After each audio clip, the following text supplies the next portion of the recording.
ओम नमः शिवाय। ही कथा आहे प्रेमाची, त्यागाची, तपस्येची आणि परम एकरूपतेची।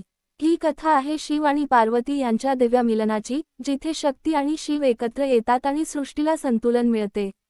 सतीचा विरह आणि शिवांचे वैराग्य। काळाच्या प्रवाहात एकदा दक्ष प्रजापतीने मोठा यज्ञ केला। सर्व देवांना आमंत्रण होते, पण आपल्या जावयाला, शिवांना आमंत्रण नव्हते। सतीला हे कळले। तिने वडिलांच्या यज्ञाला जाण्याचा हट धरला। शिवांनी तिला सावध केले, पण सती गेली। यज्ञात दक्षाने शिवांचा अपमान केला। सतीला तो अपमान सहन झाला नाही। पतीच्या सन्मानासाठी तिने अग्नीत देहत्याग केला। त्या क्षणी सृष्टी हादरली। शिवांना बातमी कळताच ते क्रोधाने तांडव करू लागले। त्यांनी सतीचा देह उचलून आक्रोश केला। त्यांच्या विरहाने संपूर्ण विश्व थरथरले। शेवटी विष्णूंनी सुदर्शनचक्राने सतीचा देह तुकडे करून पृथ्वीवर विखुरला। त्या ठिकाणी शक्तिपीठे निर्माण झाली। शिव मात्र वैराग्यात गेले। त्यांनी संसाराचा त्याग केला आणि हिमालयात गहन समाधीत बसले। पार्वतीचा जन्म, शक्तीचा पुनर्जन्म। काळ लोटला। हिमालयराज आणि मेनादेवी यांच्या घरी एक कन्या जन्माला आली, पार्वती। हीच सतीचा पुनर्जन्म होती। बालपणापासूनच पार्वती शांत, तेजस्वी आणि भक्तिमय होती। ती लहान वयातही शिवांचे नाव घेत असे। नारद ऋषींनी हिमालयराजांना सांगितले, ही कन्या साक्षात शक्ती आहे। हिचा विवाह शिवांशीच होईल। हे ऐकून पार्वतीच्या मनात आनंदाची लहर पसरली। तिच्या हृदयात एकच संकल्प दृढ झाला, मी शिवांनाच पती म्हणून स्वीकारेन। तारकासुराचा अत्याचार दरम्यान तारकासुर नावाच्या राक्षसाने देवांना छळायला सुरुवात केली। त्याला वरदान होते की शिवपुत्रच त्याचा वध करेल। पण शिव समाधीत होते। देव चिंतेत पडले। सृष्टीचे रक्षण करण्यासाठी शिव पार्वती यांचे मिलन आवश्यक होते। देवांनी पार्वतीला शिवांची सेवा करण्याचा सल्ला दिला। पार्वती दररोज हिमालयात जाऊन शिवांची पूजा करू लागली।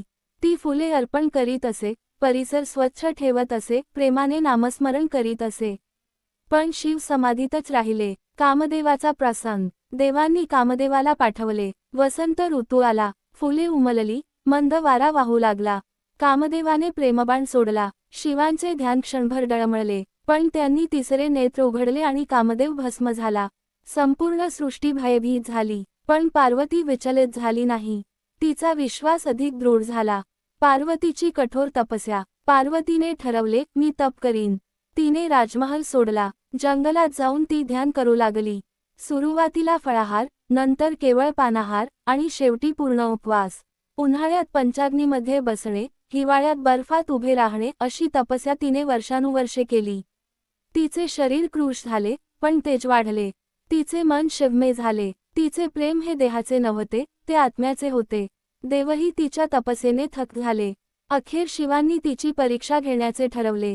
शिवांची परीक्षा। शिव ब्राह्मणाच्या रूपात पार्वतीसमोर आले।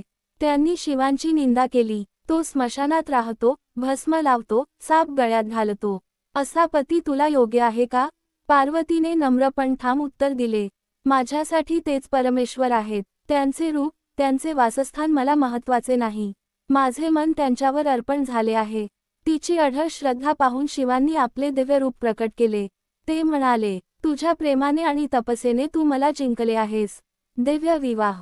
हिमालयात भव्य विवाह सोहळा झाला। देव, गंधर्व, अप्सरा, ऋषी सर्व उपस्थित होते।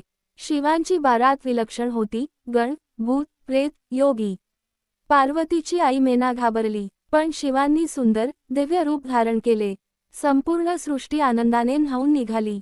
तो विवाह केवळ दोन व्यक्तींचा नव्हता, तो शक्ती आणि चेतना यांचा मिलाप होता।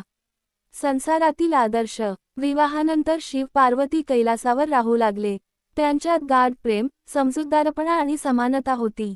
ते एकमेकांचे पूरक होते। पार्वती शक्ती आहे, शिव चेतना आहेत। एकाशिवाय दुसरा अपूर्ण। त्यांच्यापासून कार्तिकेय आणि गणेश यांचा जन्म झाला। त्यांनी संसार आणि अध्यात्म यांचा सुंदर समतोल दाखवला। अर्धनारीश्वर, एकत्वाचे प्रतीक। शिव पार्वतीचे एक अद्भुत रूप आहे अर्धनारीश्वर। अर्धा भाग शिव, अर्धा भाग शक्ती। याचा अर्थ, स्त्री आणि पुरुष हे समान आहेत। सृष्टीचा समतोल दोघांच्या एकत्वात आहे। प्रेमाचा खरा अर्थ। ही कथा आपल्याला शिकवते, खरे प्रेम म्हणजे संयम। खरे प्रेम म्हणजे समर्पण। खरे प्रेम म्हणजे अढळ श्रद्धा। पार्वतीने तपस्येने प्रेम सिद्ध केले। शिवांनी नम्रतेने ते स्वीकारले। त्यांच्या मिलनाने सृष्टीला संतुलन मिळाले। आजही जेव्हा आपण ओम नमः शिवाय म्हणतो तेव्हा आपण त्या दिव्या प्रेमाची आठवण करतो. शिव म्हणजे शांतता, पार्वती म्हणजे शक्ती, दोघे मिळूनच जीवन पूर्ण होते. हर हर महादेव.